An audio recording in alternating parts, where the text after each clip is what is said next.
Hi guys, it's Summers here and welcome along to episode 7 of my career mode series with Solihull Moors, utilising my National League mod. And as we can see, we are just about to head into January. We're saying goodbye to December, and as we can see from the schedule here, in this episode we are going to get through a number of games, including Hartlepool. We'll then face off against Eastleigh at home, Boreham Wood at home, and Notts County away.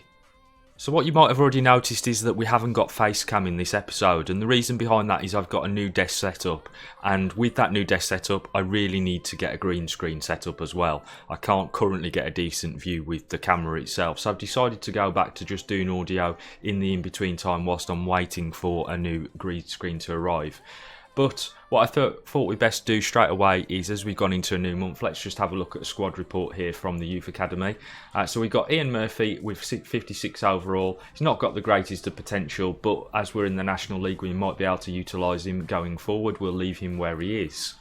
We then move on to Ender McNamee, and unfortunately, although his overall is at 57, I've noticed that his potential slid quite a lot, and I don't think we'll be utilising him in the main team. However, with a valuation of £100,000, it might be worth us bringing him into the fold just to sell him off. Then move out to Henrik Andersson from Sweden. He's overall at 53, but still got a decent potential for this league at 62 to 70. Ian Gallagher, centre mid, currently has a pretty poor overall, but his potential is pretty good, so 65 to 81 will monitor his progress. We've then got Dare O'Connor. He's only 15 years of age, but I'm hoping he will come through the ranks with an overall rating currently at 54 and a potential of 72 to 84. We then move on to Chris Walsh. Pretty similar, 15 years of age, right midfielder this time, 53 overall with a potential of 60 to 78. And then we move on to a player that I'm really interested in, Barry Hamilton here, the Scottish centre defensive midfielder. 14 years of age, so we do have some waiting in that regard in terms of his age, but 55 overall at this stage with a potential of between 78 to 99. Could be an extremely interesting prospect. Henrik Fredriksson, again 15 years of age, centre mid, overall of 56, and a decentish potential for the lower leagues of 65 to 73. Lastly, we've got Fredrik Sjoberg, however you say that, at 56 overall, worth 170,000, with again a decent potential for the lower leagues of 68 to 76. May bring him into the squad in the near future, and he is a playmaker. So he could pair up with the duality that we've already got going on of Nystrom and Peterson, and hopefully reinforce that Swedish brigade that we've got here at the moment. Right guys, here we go, heading into an away fixture here against Hartlepool, and to be honest we've got a lot of fatigue in the squad at the moment, so I've had to have a bit of a shake up and some of the players have had to be retained, so this could be a big old push from us in this one.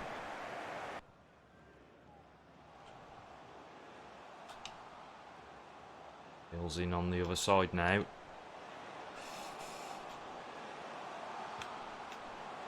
Caught out by the auto switching, and Edwards can't push that one round the post.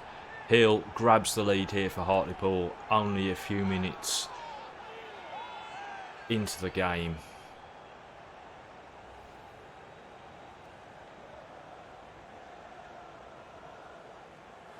Couldn't get a finger to him. Couldn't latch onto the player there, and he just drives that one home. I have to wonder if Kelly were between the sticks, would he have saved that one? Peterson off to Cook. Ooh, Cookie takes a decent strike from the edge of the box there, but it was always climbing. Closed down well effectively by the Hartlepool players on the edge of the box. Back off to Cook. Through to Peterson. He's looking for some support. It comes to Cook. It's blocked. And we just can't get on the end of it until Cook manages to wrangle that home. It's a great piece of play by the Cookie Monster once more to draw us level right before a half-time.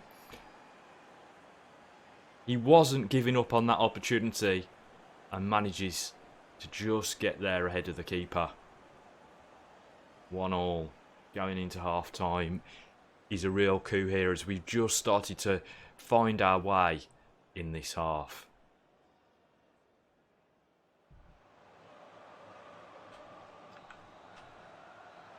And there we have it. We go into the half-time break at 1-1 against Hartlepool, and to be honest, it's a deserved draw. They went ahead at a point where they were dominating the game, and we've really grown into it, to be honest.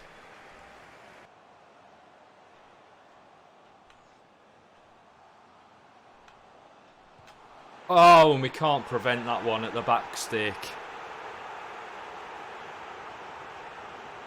Hartlepool go 2-1 up. They've been applying the pressure. Our fatigue has been showing, to be perfectly honest. And they've managed to creep one in at the back post. A lovely low ball here from out on the right-hand side. And we just can't get there. Had it not gone in the back of the net, I feel it might have been a penalty anyway.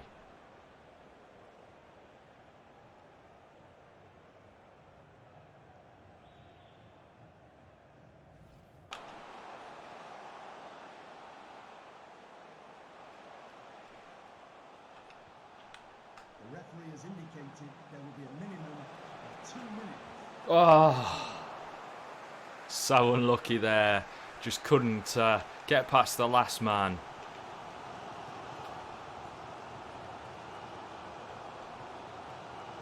I think we've overcommitted here as we tried to get the equaliser. Good tackle by Martin, but that sees us finish this game at 2-1 to Hartlepool.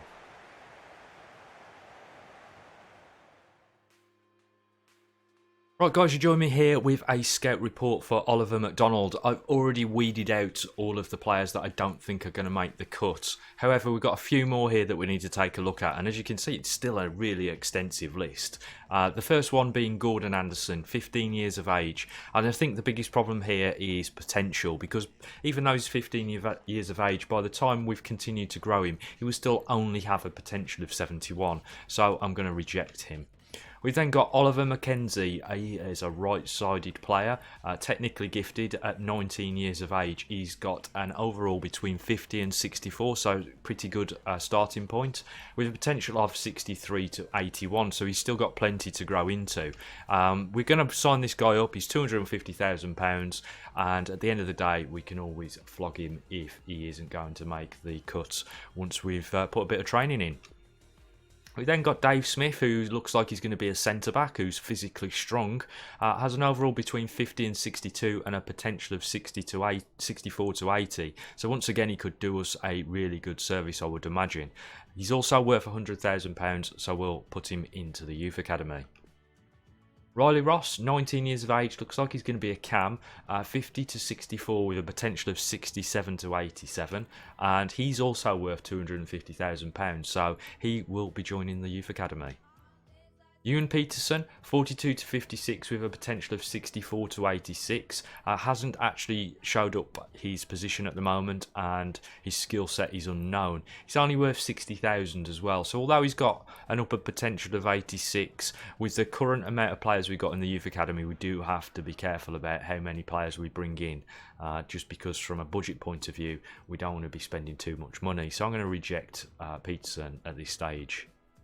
We then move on to Ewan McDonald, and he's got a massive jumping off point, 55 to 71, with a potential of 65 to 85. But again, position not yet known, and he's got a valuation of 130,000. So I'm going to bring him into the youth academy. We'll see what he looks like in there. Moving on to Rob Wilson, right back, 15 years of age, 47 to 61 with a potential of 60 to 80. He's 6'6". This guy is a monster at 15 years of age. He's worth £100,000, but we do already have a right back in the academy as things stand. I'm going to bring him in at this stage just to have a look at how he might fare when he comes through, what kind of stat he's got, and how that might improve quite quickly. We've then got Aidan Reid, 19 years of age. He's only got one month's worth of scouting on him, so we don't know too much about him. And unfortunately, at £70,000 and with his current potential at 76, I am going to reject him at this stage. Lastly, we taking a look here at Rory Drummond, 50 to 68 overall, with a potential between 62 and 86, so quite high potential, and he's worth 100,000. So we are going to bring him into the academy. Okay, so Johannes Magnusson, our Swedish scout, has managed to pick us up a number of great players in his home country down in Sweden, but he's been in England for 3 months now and hasn't found a great deal of talent so far. We've got a few players left on the list here, the best of which I believe is Taylor Bailey, 18 years of age, 52 to 66, with a potential of 62 to 78, worth £130,000. I think he's the only one on this list that I'm going to take a gamble on because the youth academy is really starting to fill up. Right guys, I just wanted to show you this Squad Hub screen here because we've had a bit of a youth influx. I've made a decision that I'm going to bring in some of the players that have been sat in the youth academy, some of the players that are older in that youth academy, in order that either we can get them out on loan, but more probably we will sell them off because we need the money to reinvest in the youth academy itself.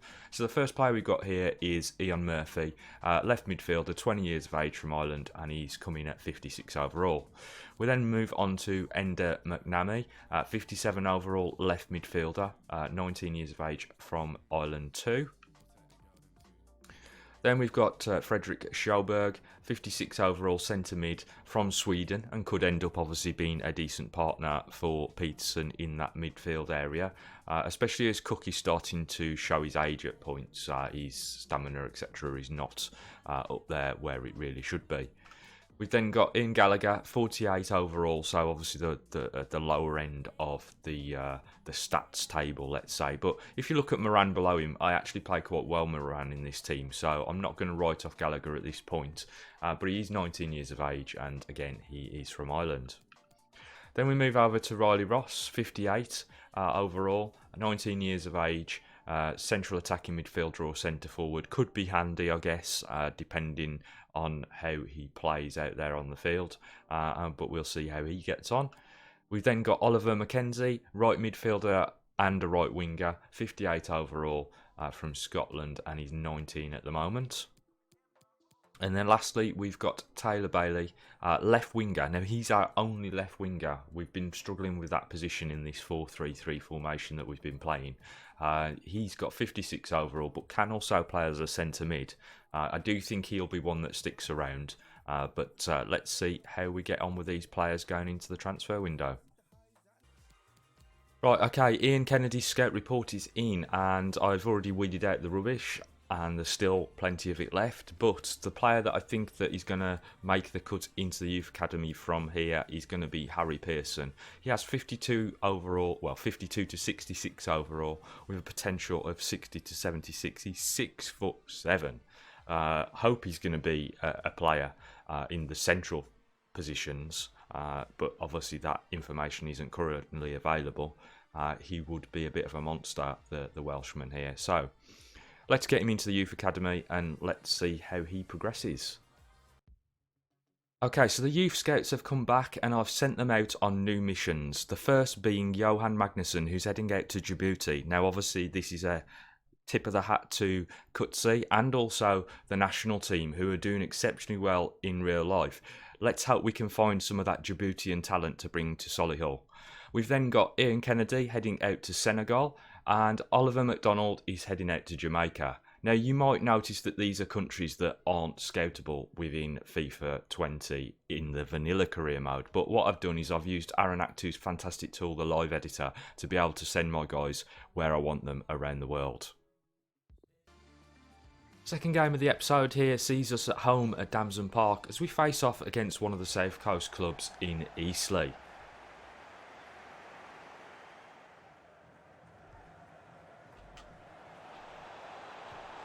Whoa, what a shot by Morris from distance.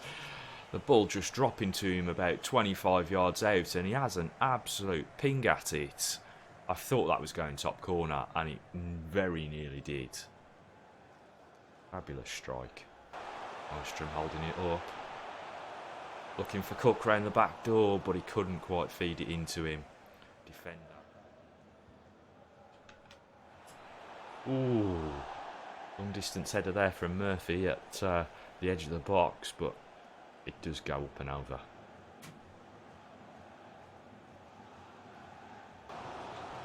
Oh, Cook, lovely.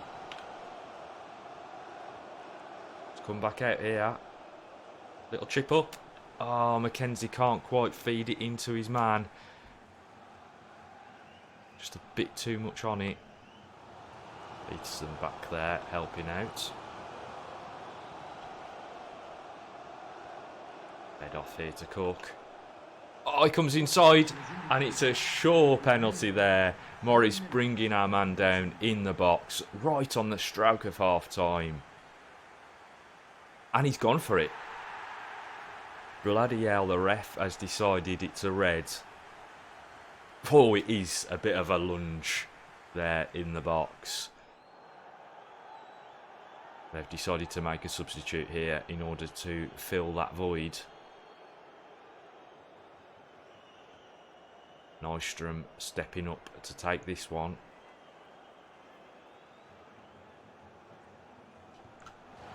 In off the post. Pick that out, son. That is a fabulous penalty.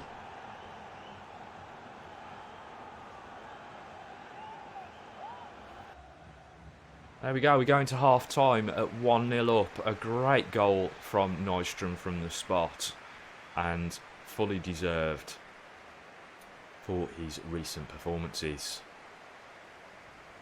Footing from Peterson. Oh, come on. Come on, boys, seriously. Why did we give them that much space on the edge of the box? Backing off there, waiting for somebody to come through. And Cook doesn't quite keep up with the man. And he just smashes that one home.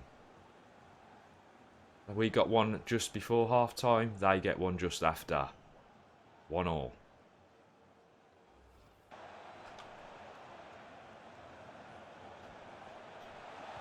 Oh, and they've done it again.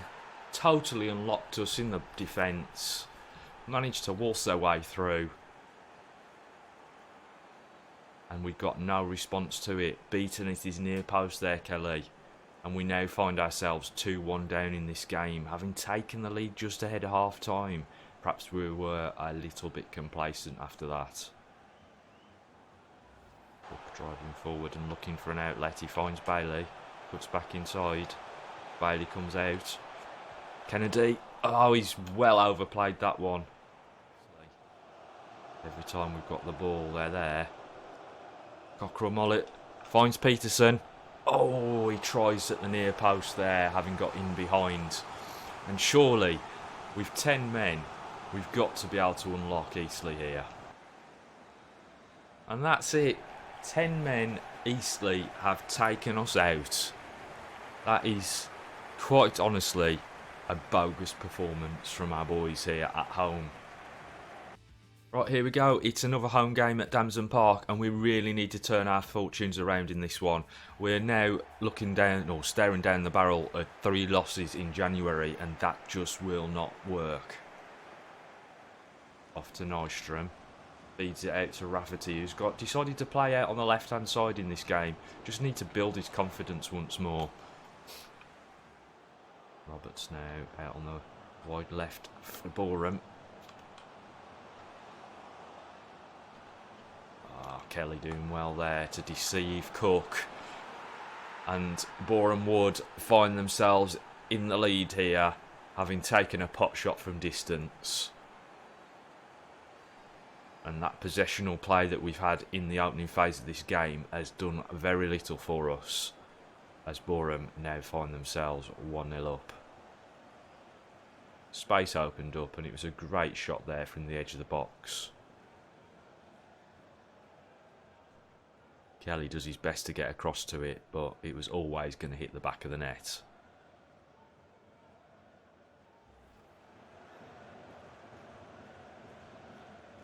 Boreham's captain there getting a bit tasty in the tackle, and the referee wants to have a word with him and obliges him with a yellow card for that lunging tackle on Nystrom.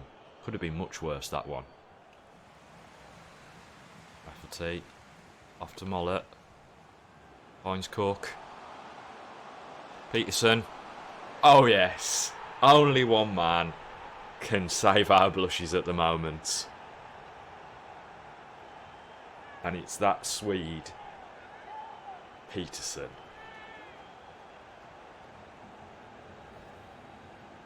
It's a great ball here through to Peterson. And he just... Oh, that is a lovely finish. Absolutely fabulous. Look at that finish from Peterson. And we chase the game here. 1-1. But the tide appears to be turning as Lucas Peterson gets us back into this one. Finds Cook. One more. Rafferty's away. He's going to use his pace. But the defender is so quick there. Cross to Andrews. Oh, he can't sneak it in. Nystrom. Oh, it's all a bit scrappy there. Again. 2 minutes. Max Allen. Come on, Peterson. Oh, ref. Come on, ref. Calls time on us. Just as we were in the ascendancy. But it was a decent performance from the lads here. Having come back from that 1-0 deficit. And we pick up our first draw of the episode. And hopefully that will spring some momentum into our game. Right, okay, so we had an offer in here for Ian Murphy. I did try to push for a little bit more money, but I couldn't get them any higher. It is still above his valuation at £125,000, so we are going to let this guy go, providing he does make the move. Okay, so Oliver Mackenzie is another one that we had an offer in for. It was £260,000 as their original offer. I did push for a little bit more money, and they've come back with £280,000, so we will accept this and see if the deal goes through. Right, here we go, facing off against Notts County in this one, and we really need to get a victory on the board. This is the last game of the month and the last game of the episode, so as we move towards the transfer window, I really want to get a victory as we head to County. Come on! No way! What a fabulous ball in towards their man on the edge of the box, but come on, that's the first time banger.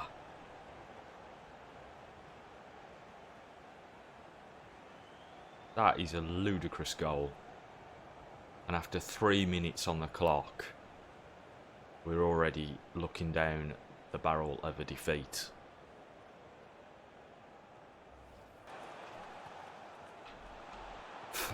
Held him short.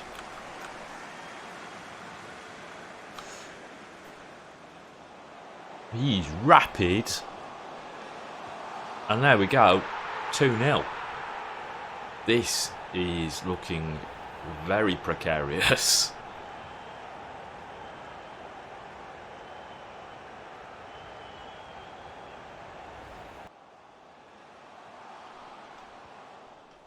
No!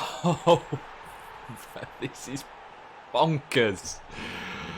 Notts County 3-0 up within 12 minutes. Unbelievable. Absolutely unbelievable. Calamity at the back, and Tyler Bell, a player that we've shown interest in the past, has now got himself on the score sheet again.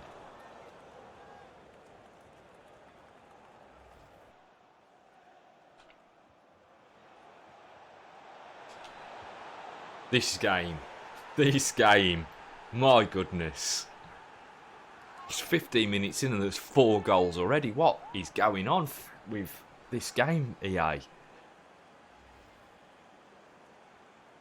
Great through ball to find Nystrom, and he just smashes it home. Dare I say we're back in it at 3-1? Let's see. Great ball. Nystrom. Oh, what a defensive masterclass there. Takes it off his toe just as he's about to pull the trigger. Peterson. Oh, yes. Feeds it out wide here to Ross. Oh, ref! I think he's given it. I do actually think he's given it. And he has. And he's red carded him. Frank Cameron is going for an early bath. Good night, son.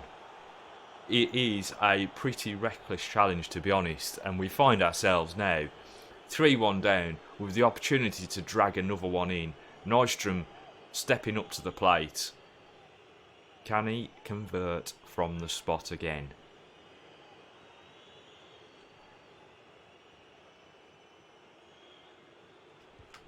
Yes, is the answer. Nystrom delivers yet another punishing blow. And we're at 3-2 in this game. It's 35 minutes in. What is going on? This is an absolutely bonkers game. But I'm pleased to be part of it. He's got pace to burn. Delivers it into the box, and there we go. Just ahead of half time, we're into time added on, and it's now 4-2 to County as we go into the half time break, and they've managed to get another goal, even though they're down to 10 men. It's a great header, but boy oh boy, are we making life difficult for ourselves in this one.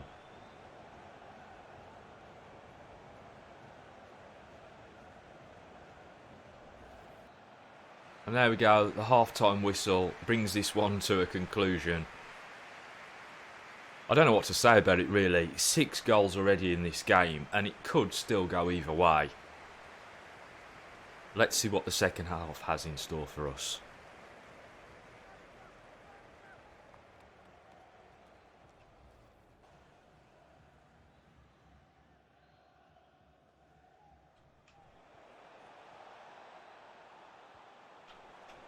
Peterson through the middle. Oh, yes. Lucas Peterson splits the defence with one of his driving runs. Congratulated there by his countryman Sjoberg. And we are at 4-3. 4-3. This game is absolutely crackers. That is a fabulous finish though by Peterson. McLean trying to go down at his feet and isn't able to stop the Swede. Nice hold up play by Nystrom. Peterson looking for an outlet. Goes into the box to Ross.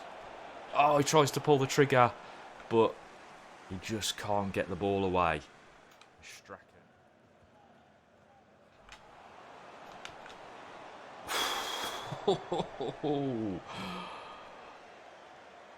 That's their first attempt in a while, but boy was it a stormer of one. Just wide there from right. Inside. One more Peterson. Go on, Peterson. Oh my goodness. You'd have put your house on it, wouldn't you? But it was on his weak foot as he tries to curl that one in past the goalkeeper.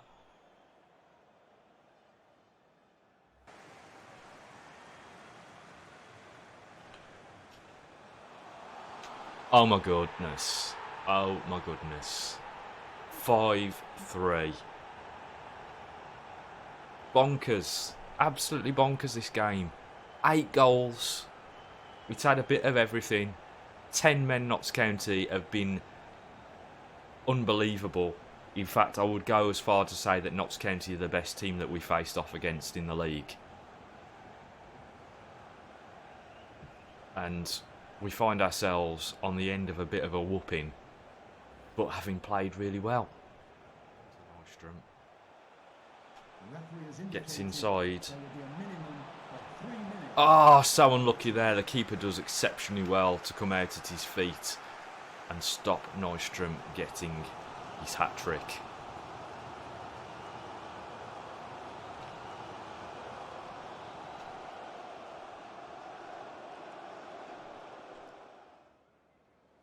Ross losing out on the halfway line. And that's it. A 5-3 loss here at Notts County. But we played really well.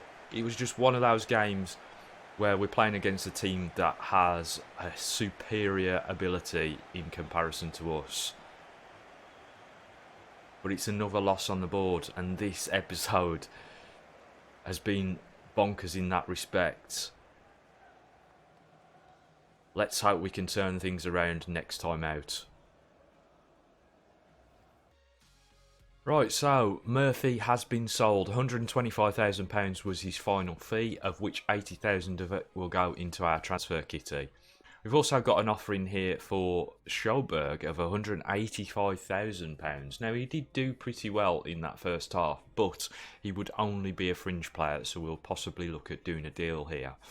And then lastly, Bjorn Nystrom, a fee of £300,000. Now, obviously, it's a decent chunk of change for us, that, but we can't let Nystrom go. He has been in fabulous form, and he is the point of our attack going forward. Okay, so Oliver Mackenzie has been sold. £280,000 was the finalised fee, of which £190,000 has been allocated to our budget. So there we have it, another deal done. Schoberg has left the club for £210,000, with £140,000 being allocated to our funds. Meanwhile, Riley Ross has also left at £300,000, with £200,000 going into the transfer kitty. And we have an offer in here for Henrik Fredriksson. I've just literally promoted him to the youth, from the youth academy to the main squad, to try to obviously release some more funds. And it has worked by the looks of it. £175,000 on the table. Let's see what we can do with that. Right guys, so January really wasn't on our side. We lost to Hartlepool, we then lost to Eastleigh, we managed to scrabble a good draw against Boreham, and then we had that absolutely bonkers game against Notts County where we lost 5-3. However, we have sold off some of the players that were bulking out the squad, and hopefully we will pick up some better results in February. If you have enjoyed this episode, please do hit that like button, and also subscribe to the channel if you're new around here. But for now, Summers is out.